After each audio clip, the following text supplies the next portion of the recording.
يسعدني أن أرحب بضيفي في الاستوديو الكاتب الصحفي والمحلل السياسي الأستاذ حسن بديع. أهلا بك يا أستاذ حسن. أهلا بك يا أستاذ محمد، أهلا وسهلا. أستاذ حسن، يعني خبر لطالما انتظرناه سنتين في هذا البرنامج وفي كل أحد، وحضرتك كنت ضيفنا في العديد من الحلقات.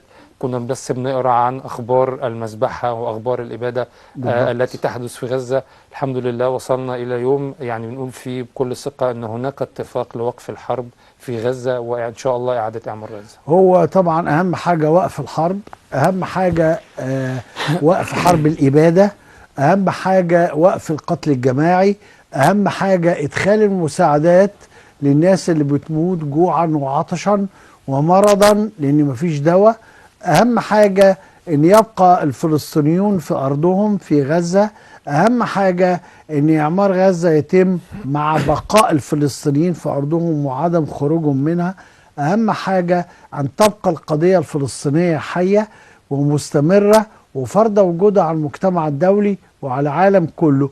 ده أهم شيء، وده الهدف الأساسي من قمة شرم الشيخ، من أي اتفاقيات، من أي شيء، أن تتحقق هذه الأمور وأن ننتقل إلى مرحلة أخرى أكثر استقرارا وأكثر أمنا، ويتم توفير الحد الأدنى من الظروف المعيشية الآدمية لإخواننا الفلسطينيون أبناء قطاع غزة. هذا هو الهدف، وكل ما يتم من قمة شرم الشيخ وحضور رؤساء الدول والاتفاقات اللي بتتم والحوارات اللي بتتم، كل ده إنجاز كبير في حد ذاته، ويعني تسبب فيه بالدرجة الأولى التضحيات والأبرياء اللي توفوا والشهداء اللي سقطوا وال146 ألف شهيد حتى اللحظة دي اللي تم إحصائهم من أهل غزة، وما خفي كان أعظم لأن في أعداد أخرى تحت الحطام والأنقاض لم تخرج بعد، يعني قد يصل الرقم إلى 200 ألف وربما أكثر، وهو رقم قياسي في تاريخ الصراع العربي الصهيوني. عموما نأمل خيرا ونتفائل بوقف المجزرة التي تتم، بإدخال المساعدات، بالانسحاب الإسرائيلي وهو أمر هام جدا سواء من محور صلاح الدين أو من غزة، وعودة الأمور إلى ما كانت عليها، وقيام دولة فلسطينية على قطاع غزة وعلى الضفة الغربية، وبالتالي نكون أن القضية الفلسطينية وقضية الصراع العربي الصهيوني نقلة موضوعية هائلة إلى الأمام. عشان يتحقق السلام الدائم ده في الشرق الأوسط لابد من عودة الحقوق المشروعة للشعب العربي الفلسطيني، لابد من إقامة دولته الفلسطينية المستقلة ذات السيادة على أرضه الكاملة في قطاع غزة وفي الضفة الغربية، وتكون عاصمتها القدس، ولا بد من عودة اللاجئين الفلسطينيين اللي في الخارج لمن يرغب ومن يريد العودة، لابد من تعويض الفلسطينيين عما لحق بهم من دمار وقتل جماعي وإبادة لم يعرفها التاريخ من قبل، على الأقل التاريخ الحديث. لابد من هذه الأمور حتى يكون هناك استقرار، وحتى ينعم أو تنعم كل الأطراف بحياة هادئة مستقرة. أما أي اتفاق أو أي أمر يتم بعيدا عن العدالة وبعيدا عن الحقوق المشروعة للشعب الفلسطيني لن يكون هناك نجاح لهذا الاتفاق، ولن يكون هناك استقرار، ولن يكون هناك سلام، ولن يكون هناك أي شيء إيجابي مما يدعو له قادة العالم. الأمر مرهون بالعدالة وعودة الحقوق المشروعة، بل ومحاكمة مجرمي الحرب الإسرائيليين أيضا عما ارتكبوه واقترفوه من جرائم بشعة في حق الإنسانية قبل أن يكون في حق الشعب الفلسطيني. في النقطة دي يا أستاذ حسن، قبل ما ننتقل للخبر التالي، بعد انهاء الحرب وكان يعني بيعول على استمرار الحرب بشكل دائم حتى الانتخابات القادمة في 2026، هل من الممكن نشوف أن نتنياهو توجه بآلة حربه لاتجاهات أخرى داخل المنطقة؟ أعتقد إنه يعني يصطنع حروب أخرى. هذا وارد لبقائه في السلطة، نعم. لهروبه من مصيره المحتوم وراء القضبان، لمحاكمته حتى من الرأي العام الإسرائيلي اللي في حالة صدمة غير مسبوقة لم تحدث من عام 48 من يوم إنشاء الكيان، لأنهم اكتشفوا أنه بعد حوالي قرابة 80 سنة تقريبا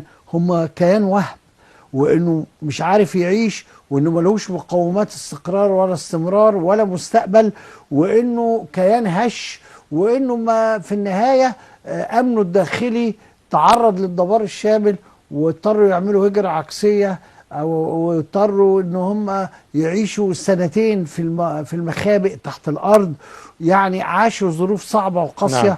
وبالتالي لم يكن يتخيلوا ان هيصل بيهم الامر الى هذا والحل الحد. العسكري لم يكن حلا بالنسبة بالضبط. نعم. وبالتالي هم في حالة مراجعة مع النفس والذات، وفي حالة تقييم لكل الامور، أرجو ذلك. ودي امور قد تؤدي الى إقصاء نتنياهو ومحاكمته هو وزمرته. أستاذ حسن، طبعا يعني قضية سد النهضة لا تنتهي ما دام النيل يجري، وهل حان الوقت أن مصر تتخذ إجراءات أكثر يعني نقول جدية في حل هذه القضية؟ 14 عام مصر حاولت فيهم تلجأ للدبلوماسية والتفاهم والتفاوض والوصول لحل سلمي وعادل، ولكن دون جدوى، وهناك تعنت دائم من الجانب الإثيوبي. ما فيش شك ان السد الأثيوبي بيشكل أكبر خطر على مصر، وخطر وجودي، وبيشكل أكبر وأخطر تحديات تواجه الأمن القومي المصري وتواجه مستقبل الأجيال المقبلة سواء في مصر أو في السودان. وهو عمل هندسي شديد العداء لمصر وشديد الخطورة عليها، وبالتالي يعني آن الأوان أن تكون هناك مواقف حادة وقوية في مواجهة هذا الخطر الذي يهدد مصر الآن وفي المستقبل، ويهدد السودان الآن وفي المستقبل. وهذا السد ثبت خطره عمليا بعد الأمطار والفيضانات الهائلة اللي جت على أثيوبيا، واللي اضطروا يفتحوا 4 بوابات فقط، 4 بوابات مش أكتر من كده، اضطروا يفتحوهم علشان يضعفوا أو يقللوا الضغط على جسم السد الأثيوبي. طيب المية دي اللي من 4 بوابات فقط عملت إيه؟ غرقت السودان وجات مصر، وكادت تشكل خطرا كبيرا على مصر، لولا ان احنا عندنا السد العالي، ولولا ان احنا عندنا بحيرة ناصر، ولولا ان احنا عندنا مفيد توشكا، ولولا ان احنا عندنا ترع مبطلينها من سنين سابقة علشان تبقى جاهزة لاستقبال المياه ومصارف وغيره، وقدرنا نتجنب الأضرار الهائلة اللي حصلت للسودان. لكن تخيل لو فتحوا 8 بوابات أو 10 بوابات، هيبقى الموقف إيه؟ خطر كبير جدا. وبالتالي آن الأوان للتعامل بقوة وحزم وحسم مع هذا السد ومع هذه الحكومة اللي بتشكل خطر، الأثيوبية اللي بتشكل خطر كبير جدا على مصر، خطر لا يقل عن خطر الكيان الصهيوني. وأنا أزعم أن هناك تنسيق قوي بينهما، وبالتالي آن الأوان للتعامل مع هذا السد، لا بديل عن إخراجه من الخدمة، أو لا بديل عن مشاركة مصر بفاعلية وقوة في إدارة السد. نعم. لأن ده أمن قومي، يا إما نديره يا إما يخرج من الخدمة، ولا بديل عن ذلك. أستاذ حسن، طبعا يعني مجال البترول والغاز، اكتشافات البترولية والغاز، وأيضا مجال البتروكيماويات، واحد من أهم وأكبر القطاعات اللي ممكن يعني تنميتها في مصر.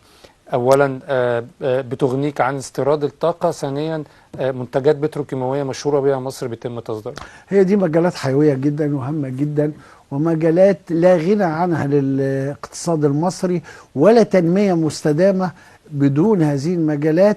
هي مجالات طبيعية للواقع الحالي وللمستقبل أيضا، وللتدعيم البنية التحتية الحقيقية للاقتصاد المصري لكي يكون قادرا على مواجهة أي تحديات مستقبلية تهدده بشكل أو بآخر، بحيث يمكن أن يعتمد على نفسه بدرجة كبيرة.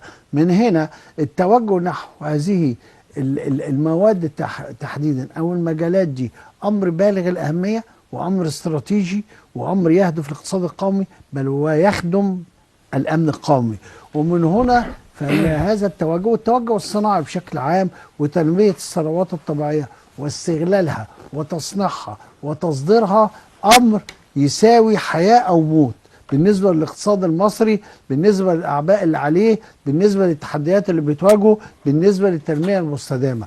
وانا مبسوط بالذات من الشركات الصينيه اللي داخله بقوه وداخله باستثمارات عاليه وبتنقل الخبره والتكنولوجيا الصينيه لمصر، وهي قريبه مننا والأمريكية. كدوله من دول العالم الثالث، ويعني قريبه في تكليفها، في اعبائها الماليه، امور كتيره جدا يمكننا من ان احنا نعمل شغل اقتصادي جيد جدا معاهم، خاصه واحنا علاقتنا طيبه جدا بالصين وقويه من خمسينات القرن الماضي، من يوم ما كنا اول دوله تعترف بالصين الشعبيه في افريقيا وفي الوطن العربي يمكن في العالم كله. فده انجاز كبير جدا الحقيقه، وبنعلق عليه امال.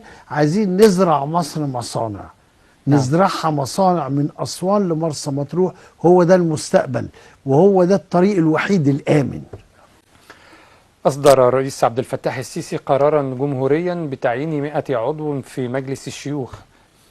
أستاذ حسن، والله بنبارك للأعضاء الجدد، وبنأمل أن مجلس الشيوخ يتطور أداؤه ويكون أكثر حضورا وتأثيرا في المجتمع المصري وفي قضاياه الأساسية ومشاكله الكبيرة، وأن يكون بمثابة بيت استشارات، بيت خبرة استشارات عالمي يضم خلاصة كفاءات وخبرات في كافة المجالات، ده المفترض، وبالتالي يكون قوة إضافية هائلة لصانع القرار السياسي المصري.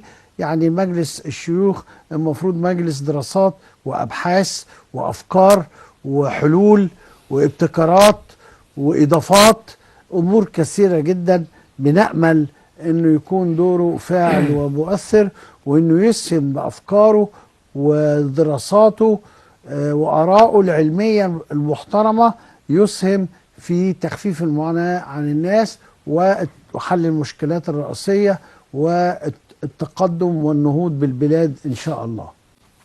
أستاذ حسن، طبعا يعني فوز الدكتور خالد عناني برئاسة اليونسكو ويعني شرف كبير طبعا، وخطوة مصرية دبلوماسية كبيرة طبعا، ونتمنى ان ده ينعكس ايجابا علينا في مصر، لان انت عارف اليونسكو من اهم منظمات المنطقة. طبعا من اهم اهتماماته انه حماية الآثار والتراث والثقافات وتعميق العلاقات الثقافية والتعاون بين الشعوب، وحماية والحفاظ على التاريخ الإنساني والتراث الإنساني.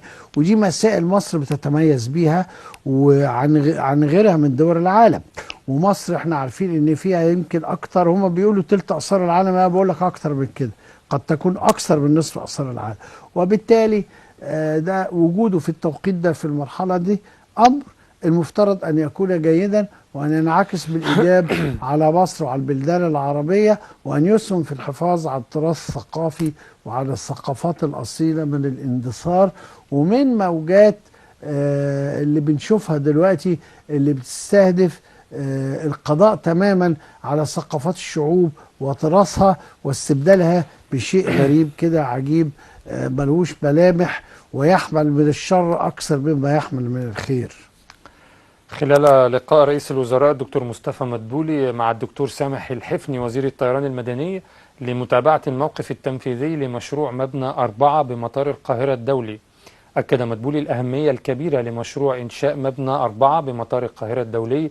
وأضاف مدبولي إلى أن الطاقة الاستيعابية للمبنى الجديد يتوقع أن تصل إلى 30 مليون راكب سنويا. أستاذ حسن، يعني خبر من الأخبار الجيدة ده خبر مهم جدا جدا على فكرة. مطار القاهرة له باب مصر. نعم، ده باب مصر أكيد بالنسبة للسائح. أكيد طبعا، والباب الرئيسي والباب الأهم، وله سمعة عالمية.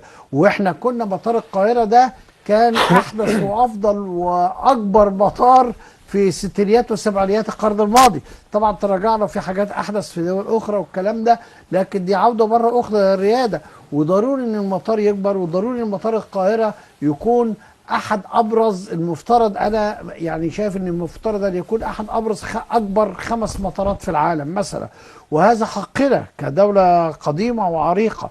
ومطار القاهره فعلا يجب ان يتسع وينمو ويتطور باستمرار، عشان اولا يلاحق التطورات اللي موجوده في المطارات العالميه، وثانيا يلاحق حركه الركاب وزيادتها وضخامتها اللي بتتزايد سنه بعد سنه، ويواكب الخطط الطموحه اللي محطوطه في مجال السياحه. احنا عندنا هدف استراتيجي في السياحه ان احنا عايزين نوصل لرقم 30 مليون.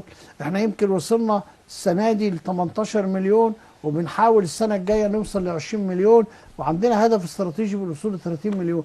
ده مش هيتاتى الا لما يكون عندنا مطار ضخم جدا بقاعات متعدده قادر على الاستيعاب. الرقم اللي حضرتك قلته 30 مليون ده رقم جيد جدا وايجابي، وبيحطنا في مصاف المطارات العالميه بكل ما تحمله الكلمه بالمعنى. نعم. وهذا امر تستحقه مصر، خاصه زي ما قلت لحضرتك مطار القاهره مطار عريق وقديم. نعم. وموجود من ايام ما كان مطار الماظه في الاربعينات. يعني ده تطور طبيعي، ونتمنى ان يكون مطار برج العرب في اسكندريه ايضا تكون له خطط طموحه لتكبيره وتوسيعه وتعميقه وتطويره.